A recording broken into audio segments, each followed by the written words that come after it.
the beginning, before history had a voice, before time began to count its moments, before a single star dared to shine, there was nothing. No sky stretched above, no ground existed below, no breath, no sound, no life. Only darkness. A deep, endless darkness covering everything that was not yet formed. And beneath that darkness, the great unknown, an abyss without limits, a silence without end. But this was not emptiness, because within that silence, something moved. Not seen by any eye, not heard by any ear, but present. The Spirit of God, hovering, waiting, watching. And then a voice, not born from time, but older than eternity itself. A voice that did not struggle to be heard, because it was the source of all sound. It spoke, and everything changed. Let there be light. And in a single instant, darkness was torn apart. Light burst into existence, brilliant, pure, unstoppable.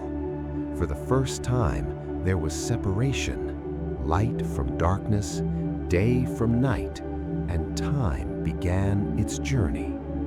The first day had begun. But this moment was only the beginning of something far greater, because creation was unfolding, and humanity was already part of the plan. And the voice continued, and the universe obeyed.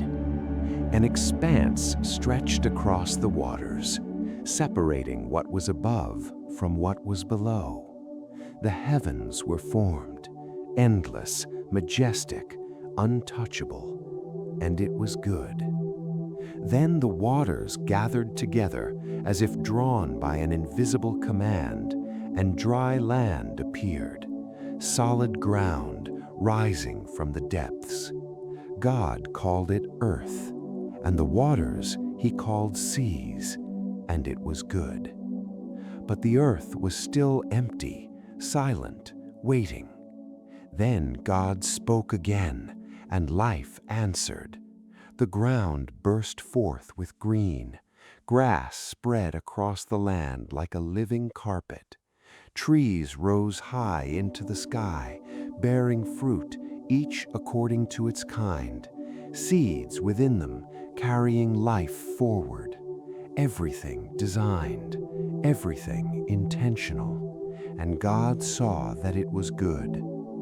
Then came the lights, placed carefully in the heavens, the greater light to rule the day, the lesser light to rule the night, and beyond them countless stars, each one burning in silent obedience, each one marking time, seasons, destinies, and it was good. Then the waters came alive. Creatures moved beneath the surface, great and small, powerful and fragile. Life filled the oceans. And above the earth, birds took flight, wings cutting through the air for the first time. Freedom was born, and God blessed them. Be fruitful, multiply, and it was good. Then the earth itself responded. Animals appeared, wild beasts, creeping creatures, livestock, each one different, each one alive. The world was now full, yet something was still missing, something greater, something that would not only live but understand, something that would not only exist but choose. Then God said, "Let us make man in our image." And for the first time, creation changed, no longer just spoken into existence, but formed. From the dust of the ground, God shaped a body, carefully, intentionally, every detail placed with purpose. Then God drew near, closer than ever before, and he breathed. A divine breath entered lifeless form, and in that moment the man came alive. His chest rose, his eyes opened, he became aware. He saw, he felt, he existed. This was Adam, the first man, created not just to live, but to reflect the Creator himself. God placed Adam in a garden, a place unlike anything else, Eden, a land filled with beauty, trees rich with fruit, rivers flowing with life, peace without fear, joy without pain, and in the center of the garden, 2 trees stood, the tree of life and the tree of the knowledge of good and evil. God gave a command, clear, simple. You may eat from every tree, a pause, but not from that one, because the cost was death. Adam obeyed. He walked with God. He lived in harmony. But something was not right. Adam was alone. And God said, "It is not good for man to be alone." So God brought the animals to Adam, one by one. Each creature passed before him, and Adam gave them names. You are strong, you will be lion. You are gentle, you will be lamb. You move slowly, you will be tortoise. You soar above, you will be eagle. Yet among them all, there was none like him, none who understood him, none who completed him. So God caused Adam to fall into a deep sleep, and from his side he formed a woman, not from dust, but from life itself. She stood before him, and Adam spoke for the first time with joy. This is bone of my bones and flesh of my flesh. She was Eve. Together they were complete. Together they lived in perfect unity. No shame, no fear, no pain, only peace. Until a presence entered the garden, silent, watching, waiting. The serpent, more cunning than all the others. It approached Eve, not with force, but with a question. Did God really say, "You must not eat from any tree"? Eve answered carefully, "We may eat, but not from the tree in the center." The serpent leaned closer, its voice lowered, more persuasive, more dangerous. "You will not die." A pause, then the lie deepened. God knows that when you eat, your eyes will open. And then the temptation. You will be like him. Something shifted. The fruit looked different now. Not forbidden, but desirable. Not dangerous, but powerful. Eve reached out. Her hand trembled. One moment, one decision. She took the fruit and ate. Silence.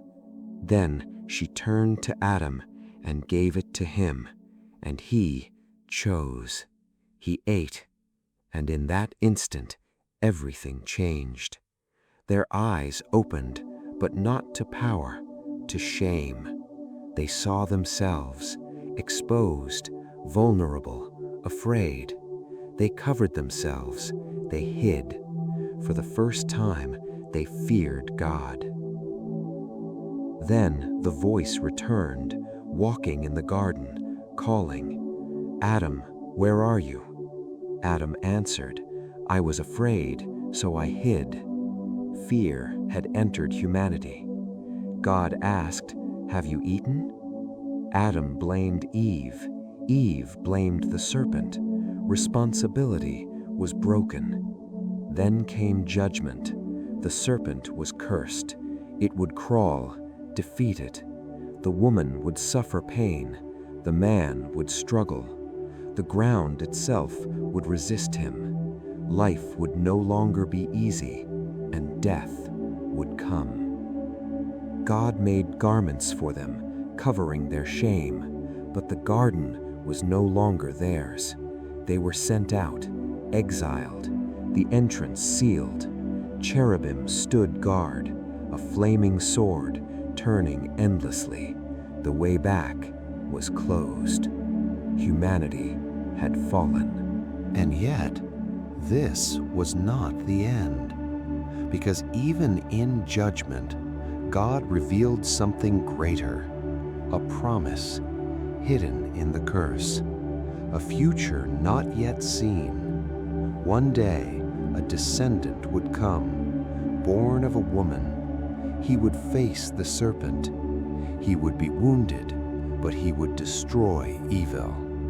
From that moment, everything changed. Humanity was no longer lost forever. There was hope, a path back. A story of redemption had begun, and that story is still unfolding. Because Adam and Eve are not just history, they are us. Every time we choose doubt over truth, every time we follow temptation, every time we walk away, we repeat the same story. But also, every time we seek truth, every time we return, every time we choose light, we step closer to restoration. Because God never stopped calling, never stopped loving, never stopped preparing a way back. So, ask yourself, if you were in that garden, would you have chosen differently? Or are we still making that same choice today? If this message spoke to you, then it's not by accident. Comment, "I choose light," and subscribe for the next chapter, because this story is far from over.